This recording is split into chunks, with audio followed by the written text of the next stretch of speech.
warahmatullahi wabarakatuh. Para santri sekalian rahimakumullah.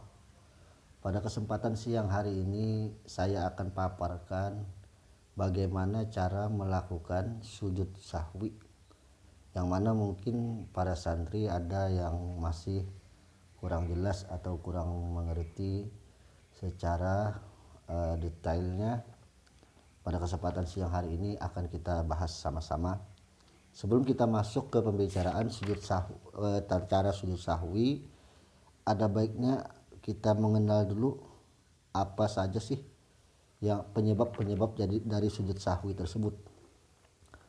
Penyebab pertama sujud sahwi adalah kita mengerjakan sesuatu yang membatalkan sholat dalam keadaan sengaja.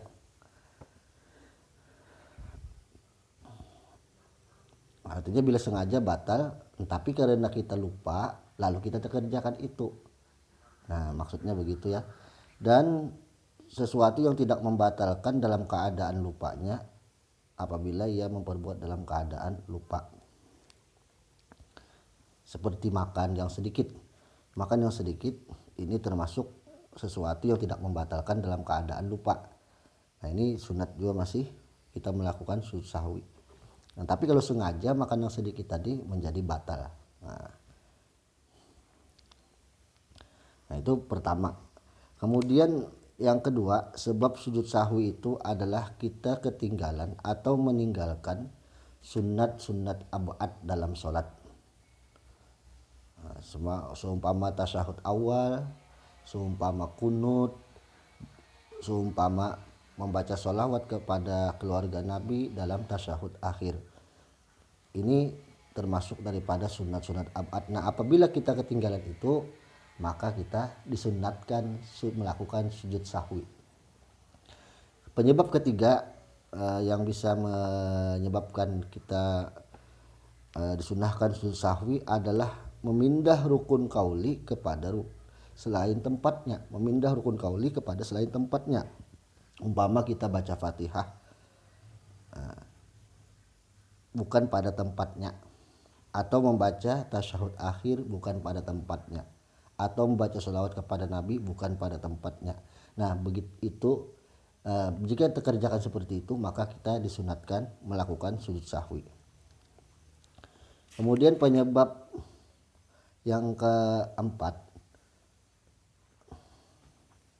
adalah melakukan rukun fi'li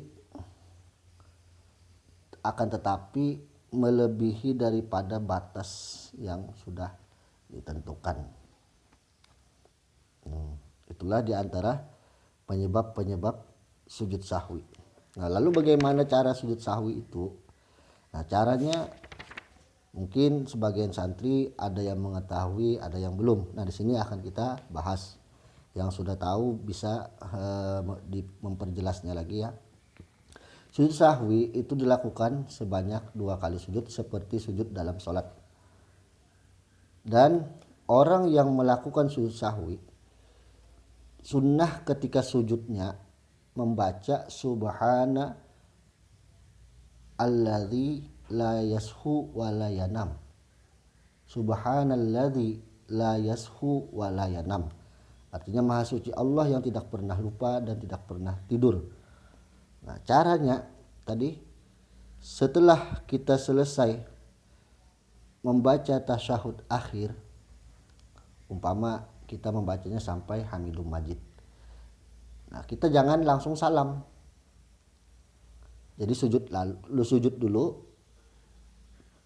Sambil setelah membaca tasyahud akhir tadi sujud dulu, membaca subhanalladzi la yashu wa la yanam 3 kali, bangun seperti duduk antara 2 sujud dalam salat, membaca rabbighfirli warhamni wajburni warfa'ni sampai akhir, kemudian sujud lagi yang kedua, baca lagi subhana alladzi la yanam alladzi la yashu wa la yanam. Atau mungkin ada yang mendapat bacaan dari yang lain, subhana man la yanamu wa la yashu, bisa. Atau astagfirullah dibuat astagfirullahalazim astagfirullahalazim astagfirullahalazim subhanalladzi la yanam wa la yashu, bisa juga. Nah, itulah gambaran-gambaran kita melakukan salat sujud sahwi. Setelah kita selesai membaca sujud yang kedua tadi, bangun lagi, nah baru kita salam, assalamualaikum warahmatullah. Nah jadi ketika kita masuk rakaat umpama salat maghrib, lalu kita ada ketinggalan sunat abad umpamanya, nah lalu kita hendak melakukan sujud sahwi, ketika pas di tasyahud akhir, pas duduk di tasyahud akhir ini duduknya jangan memakai duduk tawarruk, tapi cukup duduk iftiros saja. Duduk iftiros, duduk biasa lah. Nah, setelah melakukan duduk iftiros, di situ kita membaca tasyahud at-tahiyatul sampai akhir. Setelah membaca tahiyat sampai akhir, jangan langsung salam. Jangan langsung salam, sujud dulu. Nah, berniat hendak melakukan sujud sahwi. Nah, sujud baca tadi subhanalladzi la yashu wa la yanam 3 kali, bangun, duduk antara dua sujud baca rabbighfirli warhamni wajburni. Kemudian sujud lagi, baca lagi subhanalladzi la yashu wa la yanam 3 kali, bangun lagi, baru salam. Assalamualaikum warahmatullah, assalamualaikum warahmatullah. Nah inilah tata cara sujud sahwi yang mungkin ada sebagian para santri yang masih belum mengetahuinya bagaimana cara-caranya. Jadi yang perlu diingatkan tadi, sebab-sebab ketinggalan sujud sahwi adalah ketinggalan sunat abad, melakukan sesuatu yang tidak batal dalam keadaan tidak sengaja. Kalau sesuatu yang batal dalam keadaan sengaja, tapi kita melakukannya dalam keadaan lupa, nah ini kadang membatalkan juga. Umpama tadi makan makanan yang sedikit, umpama 1 biji beras, 1 biji nasi kita makan, dalam keadaan sengaja ini batal. Tapi dalam keadaan tidak sengaja karena batal sholat kita. Nah ketika kita melakukan seperti itu, maka kita disunnahkan melakukan sujud sahwi. Nah itu mungkin